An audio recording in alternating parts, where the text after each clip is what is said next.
Today we're going to take a look at this impressive signal generator, the AVO CT378A. Made around 1961 for the MOD Admiralty Weapons Department. Its original purpose was for the simple testing of radar and communications receivers. So let's start with the unboxing. I've been on the lookout for a CT378A for quite a while and had one in my watch list. Sometime later this one was listed for sale, and after I clicked watch item, the seller then made me a great offer. In the box it was packed really well with plenty of protection around the unit. Just carefully lift it out.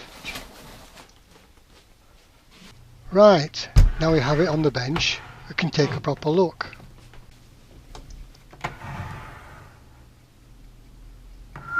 Turning it around, it looks pretty decent.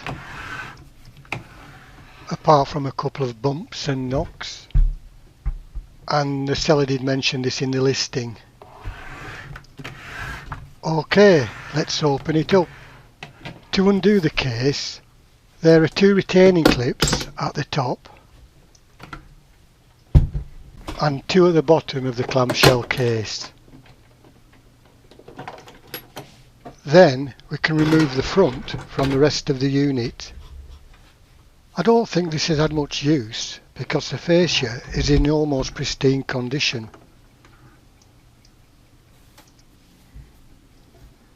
We have the on-off switch here, the mains input. The seller also mentioned that the mains cable was not included. We'll talk about that later. Here we have the function switch, which has 4 positions: external AM, internal AM, carrier wave and carrier wave off. Next is the modulation switch, allowing you to choose between sine wave or square wave output. These terminal posts provide connections for the internal AF output, input and ground. Moving on, we have the range switch. It has 7 positions covering frequencies between 2 to 250 MHz. It also includes a second harmonic range labelled 2G, extending the frequency range up to 500 MHz. At the bottom there are 2 RF attenuator controls, one for coarse adjustment and one for fine. This is the main tuning control. It features a locking ring that allows fine tuning, which is adjusted here for very precise control. Now, something unique, the scale lock. When released, the entire scale can be adjusted for precise calibration. To return the scale to its original position, a dot on the scale needs to align with a hole on this small tab.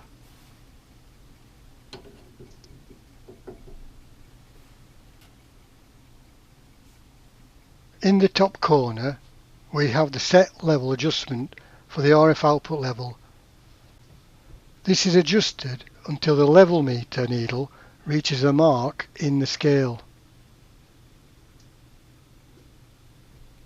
Being a military device, it includes the MOD record, though it doesn't look like this unit has had any upgrades or repairs. Down at the bottom here we have the RF output connector. An external plug-in pulse modulator unit can be connected using both the 1/4" jack and the RF output connector.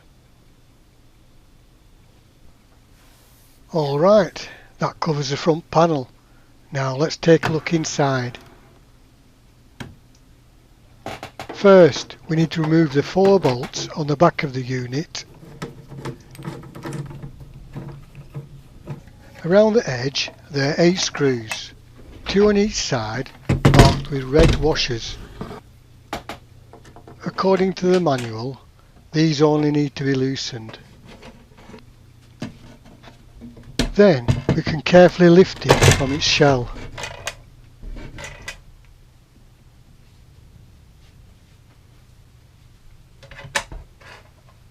Okay, just pop it back on the bench.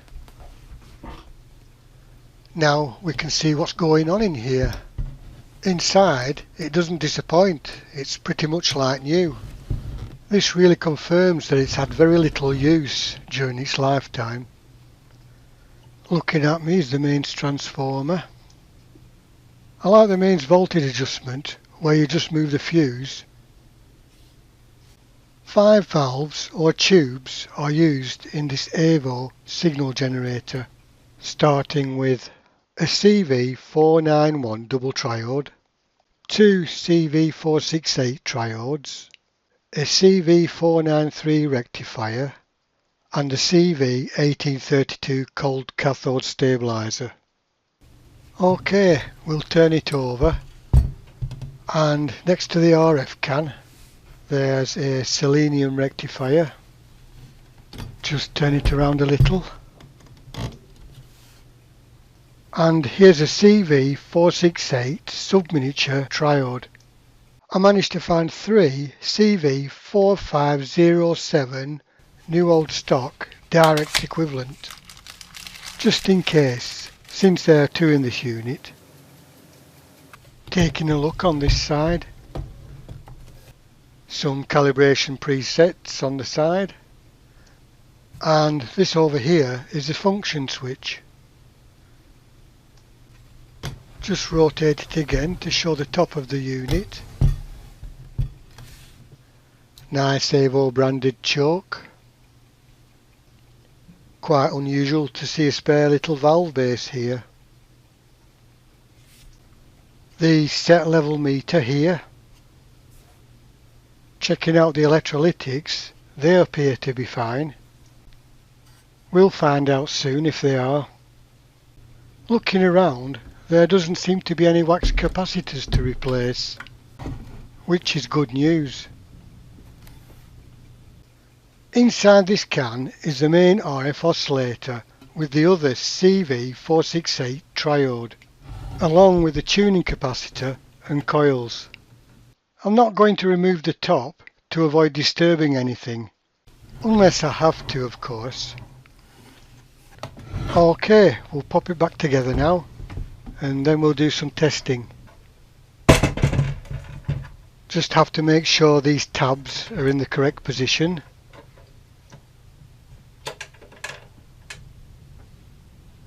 Then we can carefully lift it back into its hard shell case.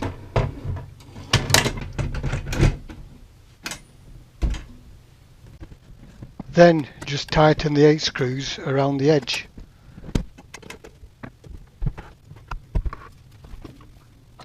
And redo these 4 bolts on the back, then we're done.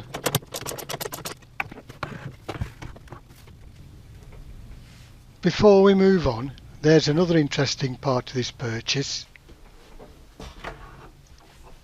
Inside the front cover there is a plate with some brief operating instructions. At the bottom there are 2 thumb screws. Undoing the screws and lifting the lid revealed not only the mains cable but some original accessories. There is an AVO attenuator with RF leads, another RF connecting lead with crock clips, some coloured cables possibly for the AF terminals, and in the bottom here looks like some sort of calibration record with a date of 29th of March 1979. Maybe that's around the date when it was last in use. Anyway, having these accessories, and especially the mains lead, is going to make life much easier. I'm assuming the seller didn't look behind this panel or didn't even know it was there. The story doesn't end there though. Around a week after acquiring the AVO, I had a stroke of good luck finding this full technical information. including schematics. This will be a great addition to completing the setup and keeping everything in tip-top order. I did manage to find a poor quality PDF, but there's nothing like having the original manual. I've created a high resolution scan of the schematic. If you'd like to download it along with some other files related to the AVO CT378A, I'll put a link in the description. Alright, getting back to the AVO. Now that we have the mains lead with its dedicated connector, we can move on with the testing. Make sure it's the correct way up and tighten the ring. Just plug in the mains connector. Also plug in the RF lead and connect up to the scope. Make sure the range switch is to position A, and we'll first tune it to 3 MHz. Power up the scope.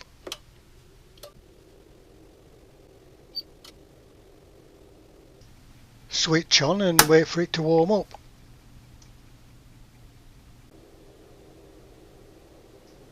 OK, we're ready. Set the level. Now it's ready, we can see a good trace. Frequency looks pretty accurate.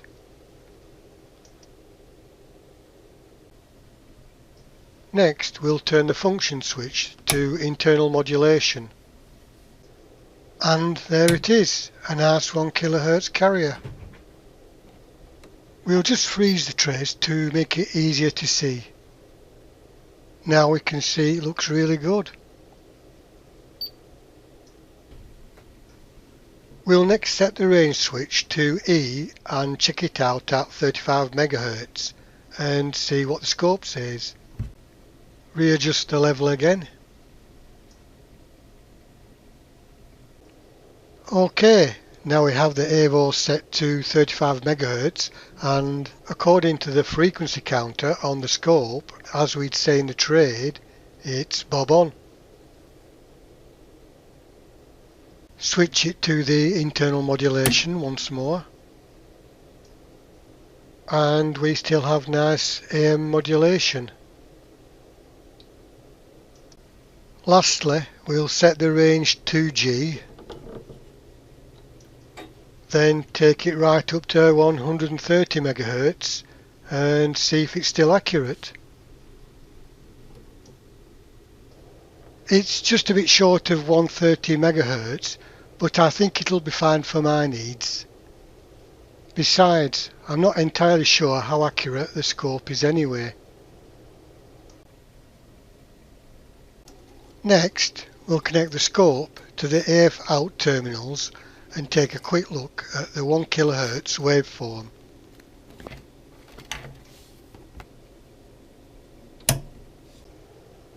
Looking at the scope, we've got a nice sine wave. It's not exactly 1 kHz, but it'll do. Now we'll switch over to the square wave. The amplitude's a bit lower compared to the sine wave, and there's a slight wobble.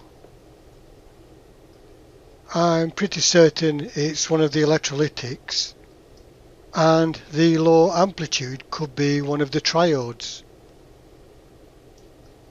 I really should check all the valves or tubes, but my Mullard valve tester is out of action and needs restoring.